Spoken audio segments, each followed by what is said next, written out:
ರಾಜ್ಯಾದ್ಯಂತ ನಾಳೆ ಭಾರಿ ವರ್ಷಧಾರಿಯ ಮುನ್ಸೂಚನೆ ಇದೆ. ಹಲವು ಜಿಲ್ಲೆಗಳಲ್ಲಿ ಶಾಲಾ ಕಾಲೇಜುಗಳಿಗೆ ರಜೆ ನೀಡಲಾಗಿದೆ. ನಾಳೆ ಭಾರಿ ವರ್ಷಧಾರಿಯ ಮುನ್ಸೂಚನೆ ಇರುವಂತಹ ಹಿನ್ನೆಲೆಯಲ್ಲಿ ಹಲವು ಜಿಲ್ಲೆಗಳಿಗೆ ಅಲ್ಲಿನ ಜಿಲ್ಲಾಡಳಿತ ಶಾಲಾ ಕಾಲೇಜುಗಳಿಗೆ ರಜೆ ನೀಡಿ ಆದೇಶವನ್ನು ಹೊರಡಿಸಲಾಗಿದೆ. ಕೊಡಗಿನಲ್ಲಿ ಅಂಗನವಾಡಿ ಹಾಗೆ ಶಾಲಾ ಕಾಲೇಜುಗಳಿಗೆ ರಜೆ ನೀಡಲಾಗಿದೆ. ಉಡುಪಿಯಲ್ಲಿ ಅಂಗನವಾಡಿ ಮತ್ತು ಪ್ರೌಢಶಾಲೆಗಳಿಗೆ ರಜೆ ನೀಡಲಾಗಿದೆ. ದಕ್ಷಿಣ ಕನ್ನಡದಲ್ಲಿ 5 ತಾಲೂಕಿನ ಶಾಲೆಗಳಿಗೆ ನಾಳೆ ರಜೆ ನೀಡಲಾಗಿದೆ. ಮಂಗಳೂರು, ಬಂಟ್ವಾಳ, ಮೂಡಬಿದ್ರೆ, ಮುಲ್ಕಿ, ಉಳ್ಳಾಲ ಈ 5 ತಾಲೂಕುಗಳಲ್ಲಿ ಶಾಲೆಗಳಿಗೆ ರಜೆಯನ್ನ ಘೋಷಿಸಿದ್ದಾರೆ ಜಿಲ್ಲಾಧಿಕಾರಿಗಳು.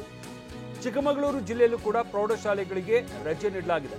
ಅಂದ್ರೆ ಅಂಗನವಾಡಿಯಿಂದ ಪ್ರೌಢಶಾಲೆಯವರೆಗೂ ಕೂಡ ಮಕ್ಕಳಿಗೆ ರಜೆ ನೀಡಲಾಗಿದೆ.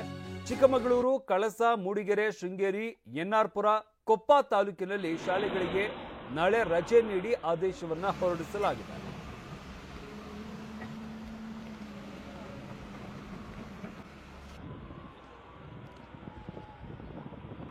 ನಾಳೆ ರಾಜ್ಯಾದ್ಯಂತ ಭಾರಿ ಮಳೆಯಾಗುತ್ತೆ ಅನ್ನೋ ಮುನ್ಸೂಚನೆಯನ್ನ ಹವಾಮಾನ ಇಲಾಖೆ ನೀಡಿರುವಂತಹ ಕಾರಣದಿಂದಾಗಿ ಮುನ್ನೆಚ್ಚರಿಕಾ ಕ್ರಮವಾಗಿ ಹಲವಾರು ಜಿಲ್ಲೆಗಳಲ್ಲಿ ಶಾಲಾ ಕಾಲೇಜುಗಳಿಗೆ ರಜೆಯನ್ನ ನೀಡಲಾಗಿದೆ. ಕೊಡಗಿನಲ್ಲಿ ಅಂಗನವಾಡಿಯಿಂದ ಕಾಲೇಜಿನವರೆಗೂ ಕೂಡ ಶಾಲಾ ಕಾಲೇಜುಗಳಿಗೂ ಕೂಡ ರಜೆಯನ್ನ ನೀಡಲಾಗಿದೆ. ಉಡುಪಿಯಲ್ಲಿ ಅಂಗನವಾಡಿ ಮತ್ತು ಪ್ರೌಢಶಾಲೆಗಳಿಗೆ ರಜೆ ನೀಡಲಾಗಿದೆ. ಹಾಗೆ ದಕ್ಷಿಣ ಕನ್ನಡದಲ್ಲಿ 5 ತಾಲೂಕಿನ ಶಾಲೆಗಳಿಗೆ ರಜೆ ನೀಡಲಾಗಿದೆ. ಮಂಗಳೂರು, ಬಂಟ್ವಾಳ, ಮೂಡುಬಿದ್ರೆ, ಮುಲ್ಕಿ, ಉಳ್ಳಾಲ ಈ 5 ತಾಲೂಕುಗಳಲ್ಲಿ ಶಾಲೆಗಳಿಗೆ ರಜೆಯನ್ನ ಘೋಷಿಸಿ ಜಿಲ್ಲಾಧಿಕಾರಿಗಳು ಆದೇಶವನ್ನು ಹೊರಡಿಸಿದ್ದಾರೆ. ಚಿಕ್ಕಮಗಳೂರು ಜಿಲ್ಲೆಯಲ್ಲಿ ಪ್ರೌಢಶಾಲೆಯವರೆಗೆ ರಜೆಯನ್ನ ನೀಡಲಾಗಿದೆ. ಚಿಕ್ಕಮಗಳೂರು, ಕಳಸ, ಮೂಡಿಗೆರೆ, ಶೃಂಗೇರಿ, ಎನ್ಆರ್ಪುರ ಈ ತಾಲೂಕುಗಳಿಗೆ ಶಾಲಾ ಕಾಲೇಜುಗಳಿಗೆ ರಜೆಯನ್ನ ನೀಡಲಾಗಿರುವಂಥದ್ದು. ಕೊಪ್ಪ ತಾಲೂಕಿನಲ್ಲಿ ಶಾಲೆಗಳಿಗೆ ನಾಳೆ ರಜೆಯನ್ನ ಘೋಷಿಸಲಾಗಿದೆ.